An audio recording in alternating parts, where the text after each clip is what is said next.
പേര് സ്വപ്ന. പാലാരൂപത മുളക്കളം ഇടവകയിൽ നിന്നാണ് വരുന്നത്. ഞാൻ ഇവിടെ വന്ന് ഉടമ്പടി എടുത്തത് 2021 ഡിസംബർ 4-നാണ്. അതേസമയം ഞാൻ കുവൈറ്റിലെ നേഴ്സായിട്ട് 2015 മുതൽ വർക്ക് ചെയ്യുമായിരുന്നു. കോവിഡിൻ്റെ സമയത്ത് ഫാമിലിയെ നാട്ടിൽ വിട്ട് ഞാൻ ഹോസ്റ്റലിൽ കണ്ടിന്യൂ ചെയ്ത് ഡ്യൂട്ടി ചെയ്യേണ്ട അവസ്ഥയായി വന്നു.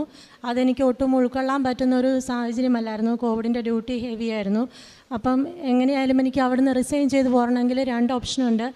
ഒന്നും അല്ലെങ്കിൽ OET എഴുതി പുറത്തോട്ട് പോകണം, അല്ലെങ്കിൽ PSC അങ്ങനെ എന്തെങ്കിലും കിട്ടി നാട്ടിൽ തന്നെ സെറ്റിലാവണം.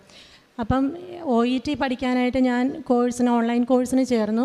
1 മന്ത് പഠിച്ചു കഴിഞ്ഞപ്പോൾ തന്നെ എനിക്ക് അത് പറ്റുന്ന കാര്യമല്ല എന്ന് മനസ്സിലൊരു ചിന്ത വന്നു. എനിക്ക് ഇംഗ്ലീഷ് ഭയങ്കര ടഫായിട്ടുള്ളൊരു ലാംഗ്വേജാണ്. അതുകൊണ്ട് ഞാൻ അവിടെ വെച്ച് നിർത്തി. പിന്നെയാണ് PSCയുടെ ഡേറ്റ് വന്നത്. 2021 ഡിസംബർ 19 ഇതുപോലെ PSC എഴുതി. PSC എഴുതാനായിട്ട് വന്നു. അന്ന് ലീവിന് വന്ന സമയത്താണ് ഇവിടെ വന്ന് ഉടമ്പടി എടുത്തത്. PSC അന്ന് ഞാൻ പ്രാർത്ഥിച്ചത് PSC കിട്ടിയില്ലെങ്കിൽ ആ സമയം ഞാൻ OET പഠിക്കും.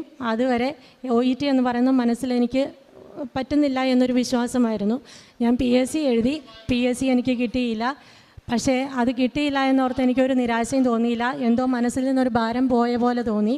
പിന്നെ OET പഠിക്കാൻ വേണ്ടി തീരുമാനിച്ചു. ആദ്യം തന്നെ ഇവിടെ വിളിച്ചപ്പോൾ ഇവിടെ ഒരു ബ്രദർ എടുത്തു. അന്നേരം പറഞ്ഞു, പഠിക്കുന്ന സമയം ഇവിടെ നിന്നുള്ള തേൻ ഉപയോഗിക്കുക, കുടുംബടി പ്രാർത്ഥന ചൊല്ലിക്കഴിഞ്ഞ ദിവസവും തേൻ ഉപയോഗിക്കണം, 10 തുള്ളി ഉപയോഗിക്കണം, എക്സാമിൻ്റെ അന്ന് വരെ ഉപയോഗിക്കണം എന്ന് പറഞ്ഞു. അങ്ങനെ ഞാൻ ആ 3.5 മാസം പഠിച്ചു. എക്സാമിൻ്റെ ഡേറ്റ് എടുക്കാൻ നേരത്ത് ഇതുപോലെ നേരത്തെ മുതൽ പ്രാർത്ഥിക്കുമ്പോൾ എനിക്ക് 2022 നവംബർ 21 എന്നൊരു ഡേറ്റ് മനസ്സിൽ എപ്പോഴും തോന്നുമായിരുന്നു. അപ്പം ഞാൻ ഓർക്കും, ഒന്നുമില്ലെങ്കിൽ ഞാൻ കുവൈറ്റിൽ നിന്ന് റിസൈൻ ചെയ്ത് വരുന്ന ഒരു ഡേറ്റ് ആയിരിക്കും അത്, അല്ലെങ്കിൽ OETയുടെ എക്സാമിൻ്റെ എല്ലാ ഡേറ്റും ആയിരിക്കും അത് എന്ന് എനിക്കെന്താണെന്ന് അറിയത്തില്ലായിരുന്നു. അപ്പം ഞാൻ എക്സാമിൻ്റെ ഡേറ്റ് എടുക്കേണ്ട സമയമായപ്പോൾ ഇതുപോലെ നവംബർ 21 ഉണ്ടെങ്കിൽ ആ ഡേറ്റ് എടുക്കാമെന്ന് ഓർത്തിരുന്നു. പക്ഷേ ആ ഡേറ്റ് ഉണ്ടായിരുന്നില്ല. പകരം നവംബർ 5-നായിരുന്നു എനിക്ക് എക്സാമിന് കിട്ടിയത്. എക്സാമിന് ഡേറ്റ് കിട്ടിയപ്പോൾ സമയത്തും ഇതുപോലെ ഞാൻ മാതാവിനോട് പ്രാർത്ഥിച്ചു, എന്തെങ്കിലും ഒരു മാതാവിൻ്റെ പ്രസൻസ് എനിക്ക് അവിടെ ഫീൽ ചെയ്യണമെന്ന്. അത് എല്ലാവരും പറയുന്ന പോലെ എക്സാം ഒത്തിരി ടഫായിരുന്നു. പക്ഷേ റിസൾട്ട് വന്നപ്പം എനിക്ക് കിട്ടി എന്നുള്ള കോമൺ ആയിട്ടുള്ളൊരു സാക്ഷ്യമല്ലായിരിക്കും എനിക്ക് വേണ്ടത് എന്ന് ഞാൻ മാതാവിനോട് ഒരു തമാശിക്കുന്ന രൂപയിലാണ് ഞാൻ പറഞ്ഞത്. അതിലെനിക്ക് അത്രമാത്രം വിശ്വാസം ഒന്നുണ്ടായിരുന്നില്ല. കാരണം എൻ്റെ OET എനിക്ക് എങ്ങനെ പഠിച്ചു തീർക്കും എന്നൊന്നും എനിക്ക് അറിയത്തില്ലായിരുന്നു. ലാസ്റ്റ് എക്സാമിന് ചെന്ന് കഴിഞ്ഞപ്പം OET പഠിക്കുന്നവർക്കറിയാം, റീഡിങ്ങിന് ഫസ്റ്റ് 20 ആൻസേഴ്സ് 15 മിനിറ്റിനുള്ളിൽ തീർക്കണം. എനിക്ക് ടൈം മാനേജ്മെൻറ്റ് വളരെ പാടായിരുന്നു. റീഡിംഗ് ആയിരുന്നു ഏറ്റവും ടഫ്. ആദ്യത്തെ 15 മിനിറ്റിൽ ഞാൻ പേപ്പർ കിട്ടി. ആദ്യം തന്നെ എഴുതി തുടങ്ങി. പെട്ടെന്ന് എഴുതി തുടങ്ങിയപ്പോൾ എക്സാമിനർ 20 ആൻസറും ഏകദേശം എഴുതി തീരാറപ്പോൾ എക്സാമിനർ വന്ന് പറഞ്ഞു, നിൻ്റെ പേപ്പർ മാറിപ്പോയി, നീ എഴുതിയത് വേറൊരു കൊച്ചിൻ്റെ പേപ്പറിലാണ്. ഞാൻ ടെൻഷൻ കാരണം ആദ്യത്തെ അറ്റംപ്റ്റ് ആയതുകൊണ്ട് ആ ടെൻഷൻ കാരണം ഞാൻ എൻ്റെ പേര് നോക്കിയില്ല. സൈൻ ചെയ്യേണ്ടടുത്ത് സൈൻ ചെയ്തു. സമയം പോവാതെ ഇരിക്കാൻ വേണ്ടി പെട്ടെന്ന് ആൻസർ എഴുതി തുടങ്ങുകയും ചെയ്തേ. അങ്ങനെ എക്സാമിനർ വന്ന് അത് കണ്ടുപിടിച്ചു. ഞാനായിട്ട് അതൊരിക്കലും പിന്നെ റീചെക്ക് ചെയ്യത്തില്ല. എനിക്ക് എങ്ങനെയും ഇതൊന്ന് കഴിഞ്ഞ് കിട്ടിയാൽ മതി എന്നുള്ളൊരു ടെൻഷനിലായിരുന്നു ഞാൻ. എക്സാമിനർ എൻ്റെ പേപ്പർ കൊണ്ട് തന്നു, പെട്ടെന്ന് ആൻസർ എടുത്ത് നീ എഴുത്, അല്ലെങ്കിൽ ടൈം നിനക്ക് കിട്ടത്തില്ല എന്ന് പറഞ്ഞു. ഞാൻ 1 മിനിറ്റ് പോലും ഇല്ലാതെ ഞാൻ എങ്ങനെ എഴുതി തീർത്തെന്ന് എനിക്കറിയില്ല. അവിടെ ഇരുന്ന് ഞാൻ പ്രാർത്ഥിച്ചു. ഇത് ആദ്യമായിട്ടാണ് ഞാൻ ഇങ്ങനെയൊരു സംഭവം കാണുന്നത്. അതുകൊണ്ട് മാതാവിൻ്റെ ഒരു ഇടപെടലുണ്ടെങ്കിൽ എനിക്ക് ഈ റീഡിങ്ങിന് കറക്റ്റ് 350 കിട്ടാവുള്ളൂ. കാരണം 350 എന്ന് പറയുന്നതാണ് B സ്കോർ. എനിക്ക് കറക്റ്റ് 350, അതിലൊരു മാർക്ക് പോലും എനിക്ക് കൂടുതൽ വേണ്ട. എന്നെങ്കിൽ ഇത് മാതാവിൻ്റെ ഒരു അത്ഭുതമായി ഞാൻ മനസ്സിലാക്കുകയുള്ളൂ എന്ന് ഞാൻ പ്രാർത്ഥിച്ചു. റിസൾട്ട് ഇതുപോലെ നവംബർ 21 തന്നെ എൻ്റെ റിസൾട്ട് വന്നപ്പോൾ റീഡിങ്ങിന് 350, ലിസണിങ്ങിന് 410, റൈറ്റിങ്ങിന് 370, സ്പീക്കിങ്ങിന് 370, റൈറ്റിങ്ങിന് 360. അങ്ങനെ നല്ല എല്ലാത്തിനും B സ്കോർ നൽകി മാതാവിനെ അനുഗ്രഹിച്ചു.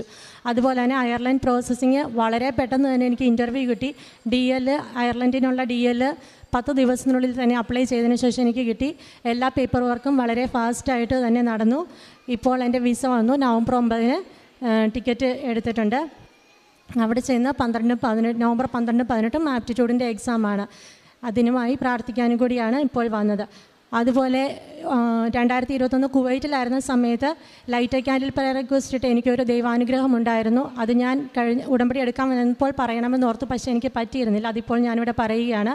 2021 ഓഗസ്റ്റ് 5 എൻ്റെ കുവൈറ്റിലെ വിസ തീർന്ന സമയമായിരുന്നു. തീരുന്ന ലാസ്റ്റ് ഡേറ്റാണ്. ഞാൻ ജൂലൈ 27 ആയപ്പോഴാണ് ഞാൻ അത് മിനിസ്ട്രിയിൽ സബ്മിറ്റ് ചെയ്യണത്. ഞങ്ങൾക്ക് 1 ഡേ കൊണ്ട് വിസ അടിച്ചു വരും. മിനിസ്ട്രി സ്റ്റാഫാന് കുഴപ്പമില്ല. അങ്ങനെ ഞാൻ ജൂലൈ 27 മിനിസ്ട്രി പോകാൻ വേണ്ടി രാവിലെ എടുത്ത് നോക്കിയപ്പോൾ എൻ്റെ പാസ്പോർട്ട് വാലിഡ് അല്ല. അതായത് 6 മന്ത് വാലിഡിറ്റി വേണം. പാസ്പോർട്ട് റിന്യൂ ചെയ്യണം, അല്ലാതെ എനിക്ക് വിസ അടിക്കാൻ പറ്റത്തില്ല. കോവിഡിൻ്റെ പീക്ക് ടൈമായിരുന്നു. ഒരു കാരണവശാലും പുതിയ പാസ്പോർട്ട് വളരെ കുറഞ്ഞ ദിവസത്തിനുള്ളിൽ കിട്ടത്തില്ല എന്ന് പറഞ്ഞു. പാസ്പോർട്ട് ഓഫീസിൽ ചെന്നപ്പോൾ അവരെന്നെ ഒത്തിരി വഴക്ക് പറഞ്ഞു. നീ എന്തുകൊണ്ട് ഇത് ചെക്ക് ചെയ്തില്ല, നീ എഡ്യൂക്കേറ്റഡ് ആന്നിട്ട് എന്തുകൊണ്ട് ഇത് ചെക്ക് ചെയ്തില്ല എന്ന് പറഞ്ഞു. എന്തായാലും പാസ്പോർട്ടിന് അപ്ലൈ ചെയ്യാൻ പറഞ്ഞു. ഞാൻ പാസ്പോർട്ടിന് അപ്ലൈ ചെയ്തു. ലാസ്റ്റ് എന്തെങ്കിലും സ്പീഡ് കിട്ടാൻ ഒരു ഓപ്ഷൻ ഉണ്ടോ എന്ന് ചോദിച്ചപ്പോൾ അവരെന്നോട് പറഞ്ഞു, നിങ്ങളുടെ നിയറസ്റ്റ് ആയിട്ടുള്ള പോലീസ് സ്റ്റേഷനിൽ പറഞ്ഞാൽ അവർ വെരിഫിക്കേഷന് പെട്ടെന്ന് വരും. അങ്ങനെ എന്നാൽ നിനക്ക് വിത്തിൻ 1 മന്ത് അല്ലെങ്കിൽ 15 ഡേയ്സിനുള്ളിൽ ചിലപ്പം കിട്ടാൻ ചാൻസ് ഉണ്ട് എന്ന് പറഞ്ഞു. അങ്ങനെ വീട്ടിൽ പറഞ്ഞു. ഹസ്ബൻഡ് ഇതുപോലെ പോലീസ് സ്റ്റേഷനിൽ ഇൻഫോം ചെയ്തു. അവർ പെട്ടെന്ന് വെരിഫിക്കേഷന് വന്നു. ഞാനപ്പം ഈ പാസ്പോർട്ട് ഓഫീസിൽ നിന്ന് ഇറങ്ങി അപ്പോൾ തന്നെ ലൈറ്റ് ക്യാൻഡിൽ പ്രയർ റിക്വസ്റ്റ് ഇട്ടു. അതിൽ ഞാൻ പറഞ്ഞിരുന്നത് ഓഗസ്റ്റ് 5 എനിക്ക് വിസ തീരുന്നത്. പക്ഷേ 4-ാം തീയതി എൻ്റെ പുതിയ പാസ്പോർട്ട് കയ്യിൽ കിട്ടണം. 5-ാം തീയതി എനിക്ക് അറ്റ്ലീസ്റ്റ് മിനിസ്ട്രിയിൽ അത് സബ്മിറ്റ് ചെയ്യാനെങ്കിലും സാധിക്കണമെന്നാണ് ഞാൻ പ്രാർത്ഥിച്ചിരുന്നത്. ലൈറ്റ് ക്യാൻഡിൽ പ്രയർ റിക്വസ്റ്റ് ഇട്ടത്. കറക്റ്റ് 4-ാം തീയതി ഓഗസ്റ്റ് 4 8 മണിക്ക് എനിക്ക് മൊബൈലിൽ മെസ്സേജ് വന്നു, നിൻ്റെ ന്യൂ പാസ്പോർട്ട് റെഡി ആയിട്ടുണ്ട് എന്ന് പറഞ്ഞു. ഞാൻ 5-ാം തീയതി തന്നെ അത് മിനിസ്ട്രി സബ്മിറ്റ് ചെയ്തു. എനിക്ക് വേറൊരു കോംപ്ലിക്കേഷനും ഇല്ലാതെ, ഡിലേ വരാതെ എനിക്ക് ആ വിസ അടിച്ചു കിട്ടി. പുതിയ പാസ്പോർട്ടും വളരെ പെട്ടെന്ന് തന്നെ കിട്ടി. എൻ്റെ കൂടെയുള്ള ഇതുപോലെ ഫ്രണ്ട്സൊക്കെ 3 മന്ത്സ് ബിഫോർ കൊടുത്തത് അവരപ്പോഴും വെയിറ്റിങ്ങിലായിരുന്നു. ഫൈനും അടച്ചായിരുന്നു അവരവിടെ നിന്നിരുന്നത്. കോവിഡിൻ്റെ സമയമായതുകൊണ്ട് അത് ആർക്കും വിസ പെട്ടെന്ന് അടിക്കുന്ന ഒരു കാലമല്ലായിരുന്നു. അങ്ങനെ മാതാവ് എനിക്ക് അനുഗ്രഹിച്ചു. ഇത് കൂടാതെ ഒരുപാട് അനുഗ്രഹങ്ങൾ. 3 പ്രാവശ്യം കോവിഡ് പോസിറ്റീവായി. അതെല്ലാം മാതാവിൻ്റെ അനുഗ്രഹത്താൽ കുഴപ്പമില്ലാതെ കഴിഞ്ഞു പോയി. ആദ്യത്തെ പ്രാവശ്യം ഒത്തിരി കോംപ്ലിക്കേറ്റഡ് ആയിരുന്നു. പക്ഷേ എന്നാലും ദൈവം അതിൽ നിന്ന് എനിക്ക് സൗഖ്യം നൽകി. ഈ നിമിഷം വരെ നൽകിയ എല്ലാ അനുഗ്രഹങ്ങൾക്കും പരിശുദ്ധ അമ്മയ്ക്കും തിരുക്കുമാരനും 1000 നന്ദി അർപ്പിക്കുന്നു.